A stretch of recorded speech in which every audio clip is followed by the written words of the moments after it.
Olá, tudo bem? Estamos em mais uma aula, né, da nossa EBD.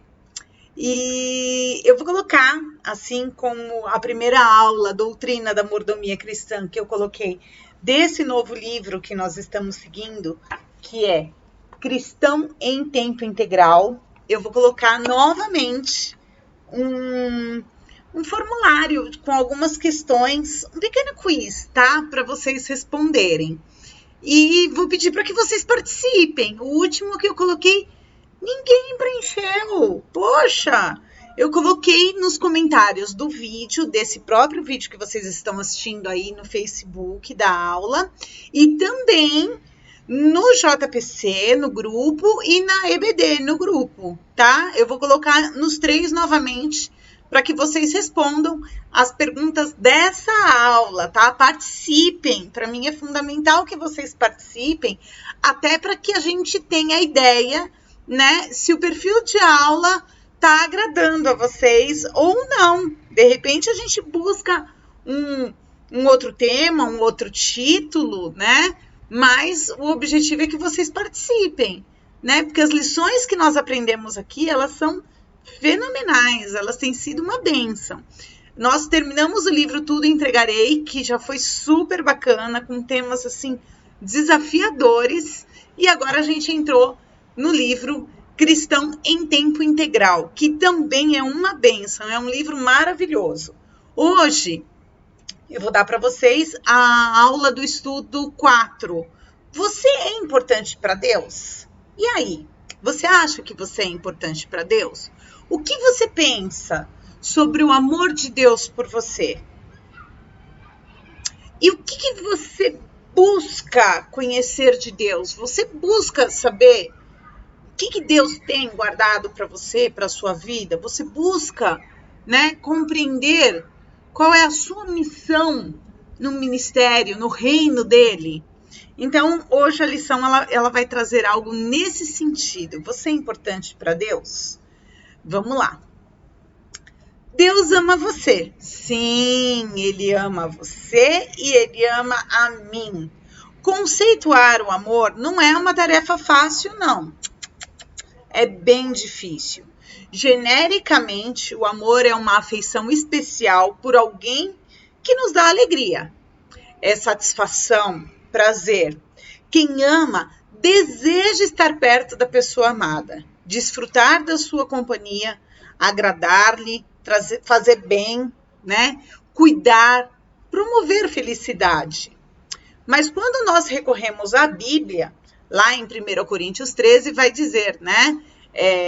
De uma outra visão do amor, muito mais completa. No amor à bondade, à paciência, afeto, gentileza, abnegação, perdão, caridade, amizade, boa vontade, respeito, consideração, honestidade, compaixão, misericórdia e graça.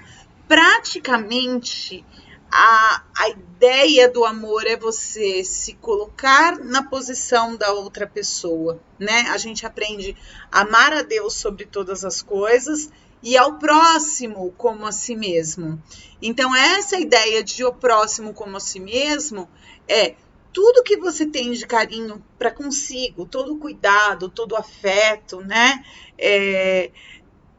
Tudo que você tem de paciência até quando você, né, não consegue ultrapassar uma situação, um desafio, você também precisa ter com o outro, né? Você também precisa ter com as pessoas que te rodeiam, com o próximo.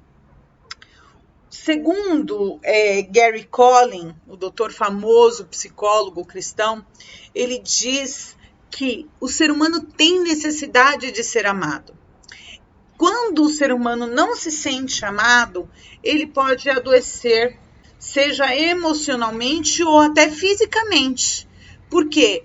Porque é uma necessidade do ser humano ser amado. E quando ele se sente amado, ele, inexplicavelmente, ele é mais alegre, ele é mais feliz. Por quê? Porque nós nos sentimos importantes quando nós nos sentimos amados. Então, isso é fundamental que o ser humano se sinta amado. Foi assim que Deus nos fez. E Ele, sim, nos ama. Ele nos ama.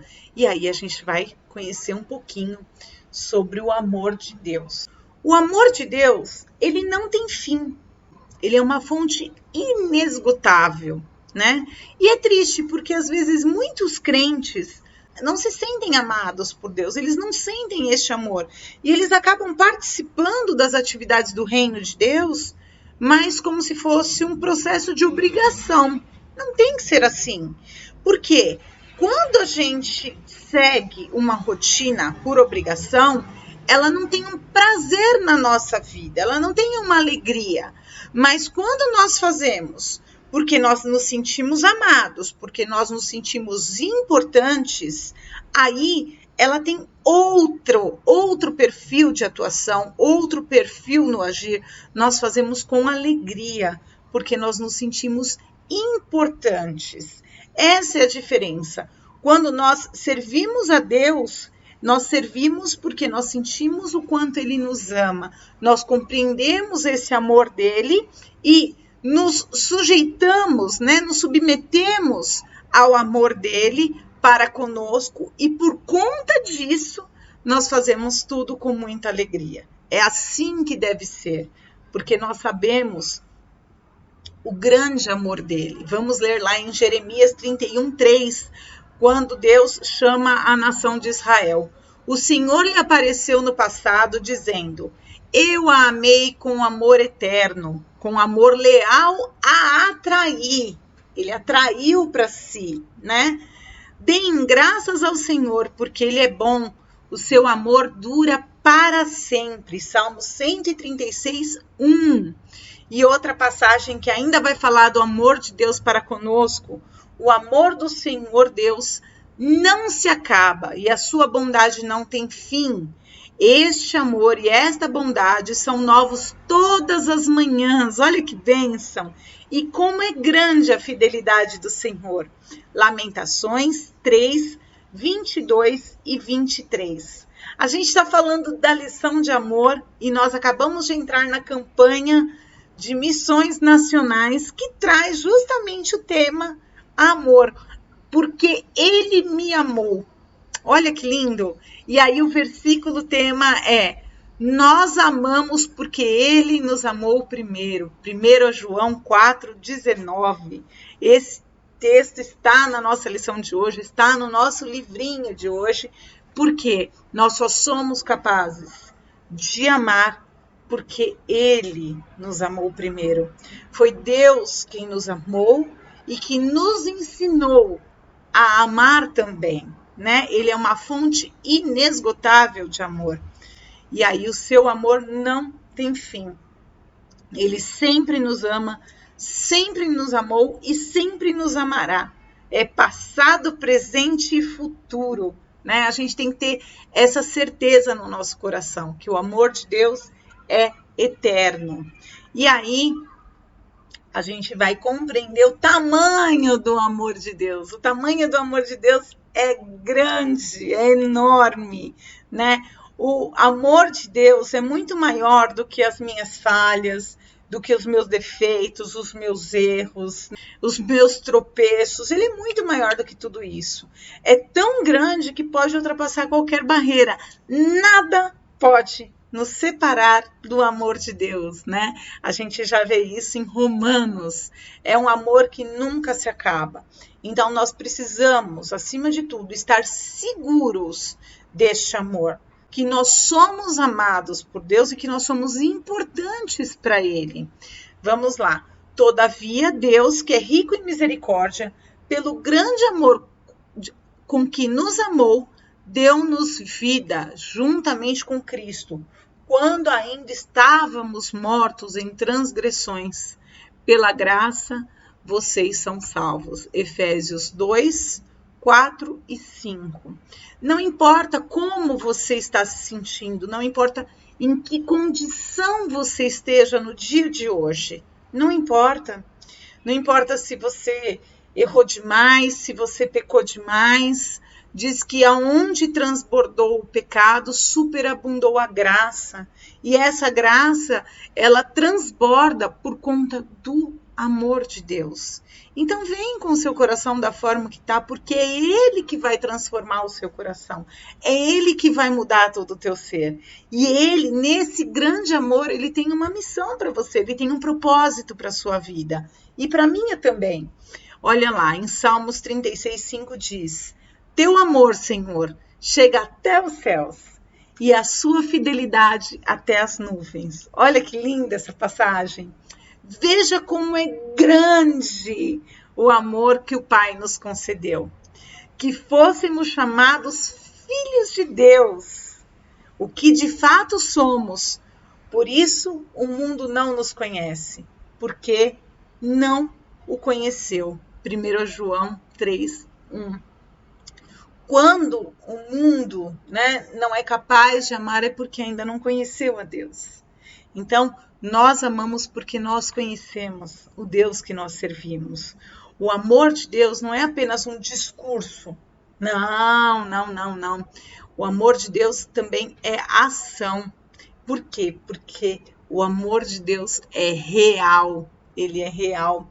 Ele prova concretamente, de várias formas, em várias passagens, em vários personagens bíblicos, a gente consegue ver a realidade do amor de Deus.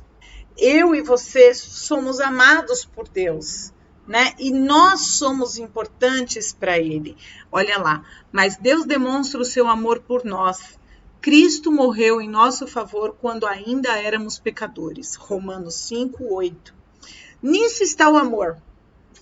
Não em que nós tenhamos amado a Deus, mas em que Ele nos amou a nós e enviou seu Filho para propiciação dos nossos pecados. 1 João 4:10. Nisso se manifestou o amor de Deus para conosco, que Deus enviou seu Filho unigênito ao mundo para que por ele vivamos. 1 João 4:9. Olha que lindo isso. E aí a gente começa a enxergar aqui a realidade do amor de Deus. E como é difícil da gente entender essa realidade. Então, o livro traz uma ilustração, que eu vou falar um pouquinho mais à frente, mas eu trouxe uma passagem, um livro, O Jesus que Nunca Conheci, de Philip Yancey. E aí eu vou ler para vocês um trechinho que está lá na página 35. Aprendi acerca da encarnação quando tive um aquário de água salgada. Gerenciar um aquário marinho descobri que não é tarefa fácil. Precisava manejar um laboratório químico portátil para monitorar os níveis de nitrato e o conteúdo de amônia. Bombeava dentro dele vitaminas, antibióticos, sulfas, enzimas suficientes para crescer uma rocha. Filtrava a água por meio de fibras de vidro e carvão e expunha a luz ultravioleta. Era de esperar que, à vista de toda essa energia despendida em benefício dos meus peixes, eles ficassem pelo menos gratos. Mas não. Toda vez que a minha sombra aparecia por cima do tanque, eles mergulhavam em busca de um abrigo nas conchas mais próximas. Demonstravam uma só emoção: o medo. Embora eu abrisse a tampa e jogasse dentro alimento em horários regulares 3 vezes ao dia, reagiam cada visita como um sinal certo de que os meus desígnios era torturá-los. E eu não podia convencê-los de minha verdadeira preocupação com os meus peixinhos. Para os meus peixes eu era divindade. Era grande demais para eles. Minhas ações incompreensíveis demais. Meus atos de misericórdia, eles os viam como crueldade. Minhas tentativas de curá-lo consideravam-nas destruição. Mudar suas perspectivas, comecei a entender, exigia uma forma de encarnação. Eu teria que me tornar um peixe para falar a eles em uma linguagem que eles pudessem entender. Um ser humano transformado em peixe não é nada se comparado a Deus, tornando-se um bebê. E de acordo com os evangelhos, foi o que aconteceu em Belém. O Deus que nos criou, a matéria tomou forma dentro dela. Como um artista que se torna uma mancha dentro de sua própria pintura, ou um autor de uma peça que se transforma num personagem dentro da sua própria obra. Deus escreveu uma história nas páginas da história real, utilizando apenas personagens verdadeiros. A palavra se tornou carne. E por quê? Por amor a nós. E dessa forma nós pudemos compreender a grandeza e o infinito amor de Deus por nós, né? O que antes nós temíamos, nós andamos lado a lado para compreender que tudo aquilo foi por amor a nós e tudo isso ainda continua por amor a nós. Isso é maravilhoso. Aí vamos lá. Quais são os efeitos do grande amor de Deus? Você é amado por Deus. E que diferença isso faz em sua vida? Se isso não faz diferença nenhuma, talvez você ainda não compreendeu o amor de Deus. Se você fica naquela ideia de, eu não sou nada, eu não consigo me ajustar nessa vida, poxa, ninguém me dá atenção. Esses são tipos de expressões de uma pessoa que está sentindo falta de amor, faltando nela uma missão. Sim, uma missão. O amor de Deus me transforma numa pessoa com uma missão. Pronto, Deus me amou, eu compreendi o amor de Deus e agora eu tenho uma missão. Ele vai me dar uma missão. Então vamos olhar um pouquinho para Moisés. Moisés, ele estava lá quando ele tinha matado o egípcio, ele fugiu e aí ele virou um pastor de cabras, né? Ele virou um pastor de cabras. E ali, naquele pastoreio, ele foi chamado para pastorear, sim, mas para libertar todo um povo, para libertar o povo do Egito.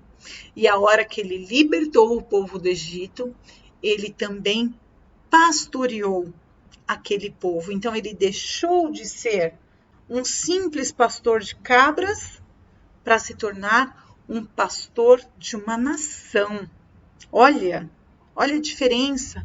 Quando Deus cuida e dá uma missão para a pessoa que ele escolheu, para a pessoa que ele amou, para a pessoa que ele ama. Pedro e André, eles eram simples pescadores de peixes. Mas quando eles compreendem o amor de Deus, quando eles caminham ao lado de Deus, eles se tornam pescadores de homens, resgatadores de almas para Cristo, para Deus. Então, olha a grandiosidade que Deus faz na vida das pessoas. A partir do momento que elas compreendem esse amor, elas são transformadas e a missão delas é muito maior do que simplesmente aquela rotina que cabe ao dia a dia. E qual tem sido a sua missão? Você já perguntou isso para Deus? Qual é a sua missão? Para que ele tem te chamado? Está lá em Oséias 11, 2-4. Mas quando eu o chamava, mais eles se afastavam de mim. Eles ofereceram sacrifício aos Baalins e queimaram incenso aos ídolos esculpidos. Mas fui eu quem ensinou Efraim a andar, tomando-os nos meus braços. Mas eles não perceberam que fui eu quem os curou. Eu os conduzi com laços de bondade humana e de amor. Tirei do seu pescoço o jugo e me inclinei para alimentá-los. Deus falando da nação de Israel, da tribo de Efraim, e ele mostrando todo o cuidado. Foi ele que tirou o jugo, foi ele que inclinou para alimentá-los, foi ele que conduziu-os com laço de bondade e de amor. E se a gente não enxerga que esse mesmo Deus é o que, né, cuida de nós, o que nos guia, o que nos sustenta. É muito difícil da gente buscar sermos bons mordomos porque nós não compreendemos o amor. O amor de Deus me assegura o sustento nele. Ele me permite ficar firme nele. Uma pessoa que não compreende o amor de Deus, ela acaba não tendo uma missão para a sua vida. E alguém que vive sem missão, sem propósito na vida, sem rumo definido, né?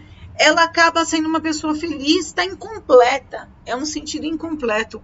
O homem precisa de uma missão, e é o amor de Deus que transforma, que vai trazer essa missão e que vai mudar radicalmente a vida da pessoa.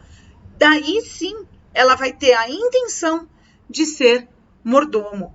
Mordomo não mais de uma forma individualista e pessoal, não.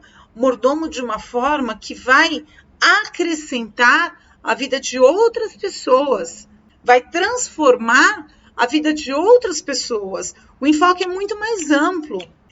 A ideia é, qual é a missão de Deus para mim? Né? Ele me atrai, ele me chama para si.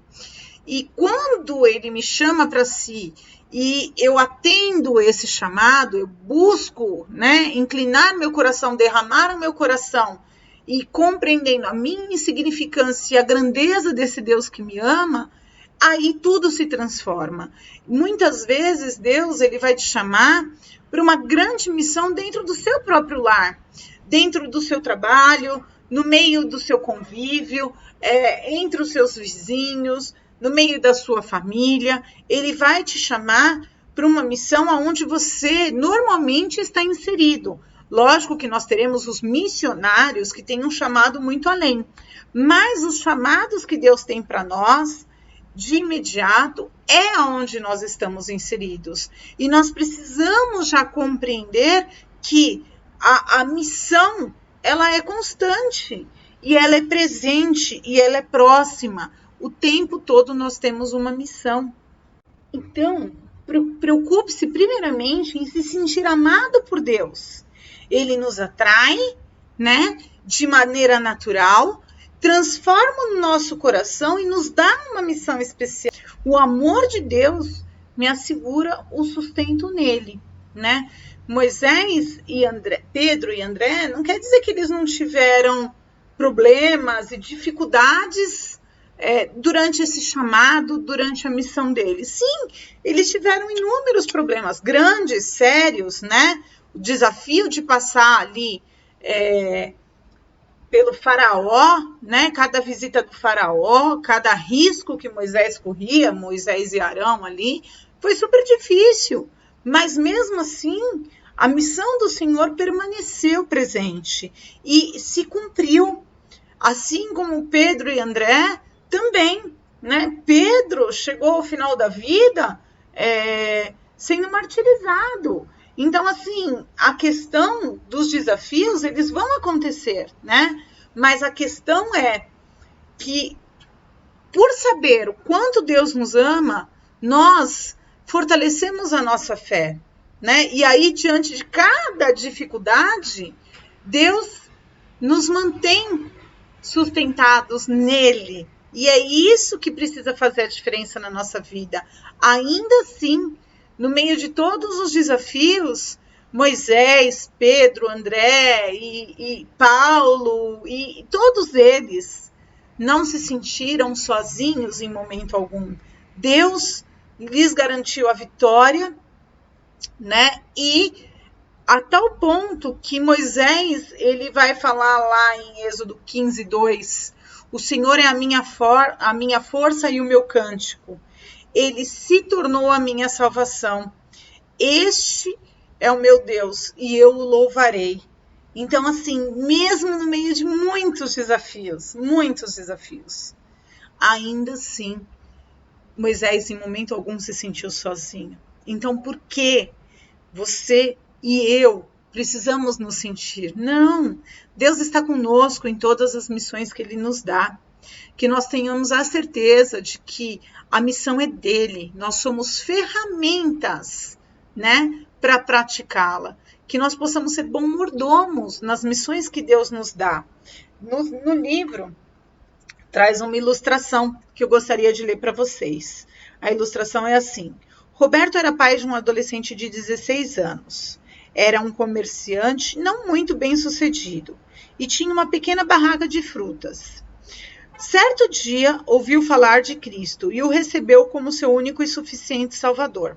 A partir daí, começou a pedir a Deus que sua vida fosse transformada e que Deus o usasse poderosamente. O tempo foi passando e Roberto não via nada de especial acontecer em sua vida e continuava a lidar com seus próprios negócios mal sucedidos. Roberto se sentiu frustrado com Deus e abandonou a igreja. Certo dia, num programa de rádio, ouviu sobre o amor de Deus, que nos transforma em pessoas com uma missão. Roberto se sentiu amado por Deus, dobrou seus joelhos e pediu ao Senhor que lhe desse a tão esperada missão. Aos poucos, Roberto foi aumentando a sua fé no amor de Deus.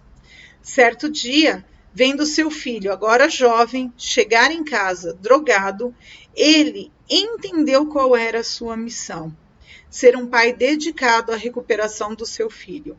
Roberto abraçou a sua missão de pai e deu toda a atenção possível ao seu filho. Por várias vezes passeou, conversou e chorou com ele. Quando seu filho se recuperou, os dois vieram para a igreja.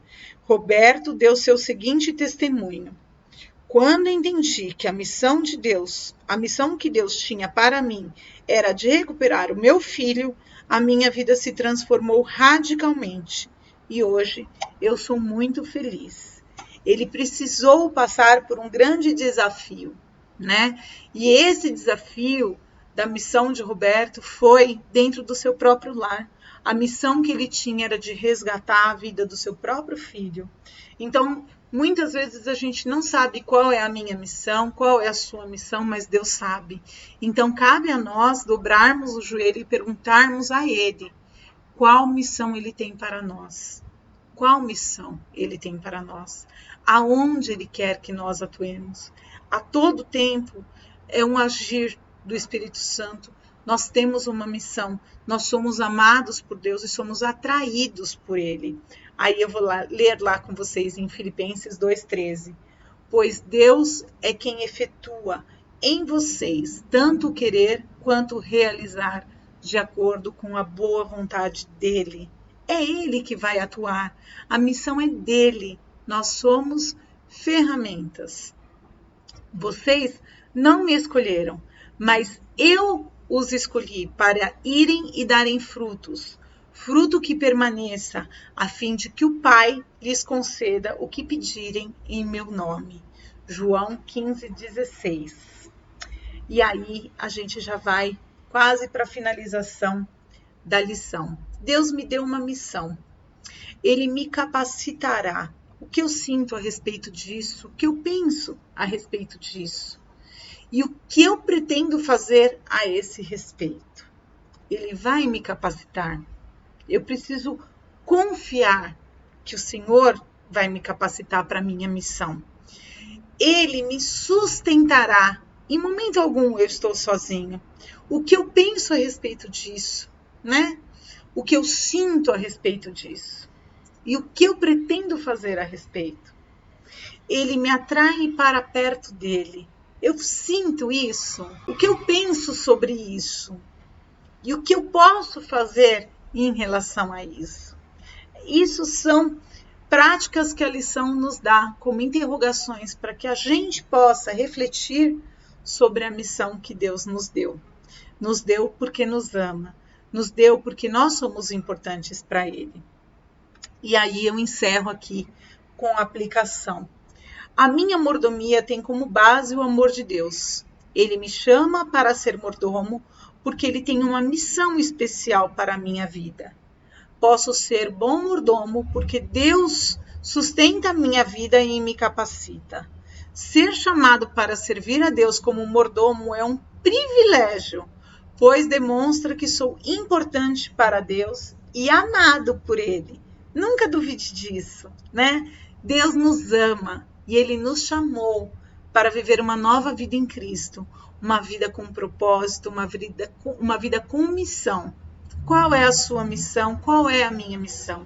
Que nós possamos fazer essa pergunta para Deus e que nós possamos confiar de que Ele nos capacita e nos sustenta o tempo todo durante as nossas missões.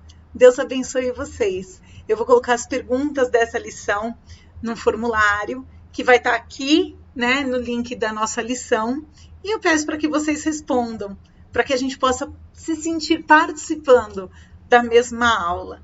A missão que eu tive hoje foi de montar essa aula para vocês, e eu conheci muito mais sobre o amor de Deus, e isso me trouxe grande alegria, mesmo em meio de desafios que nós estamos passando por conta desse isolamento, por conta de eu não estar falando para uma sala repleta de rostos que eu amo, mas sim para uma tela de um computador, mas ainda assim me traz grande alegria, porque eu tenho alegria de servir como mordomo, né? Mordomo que eu sou de Deus, desse Deus maravilhoso que me ama, e é por isso que eu amo todos vocês. Deus abençoe, meus queridos.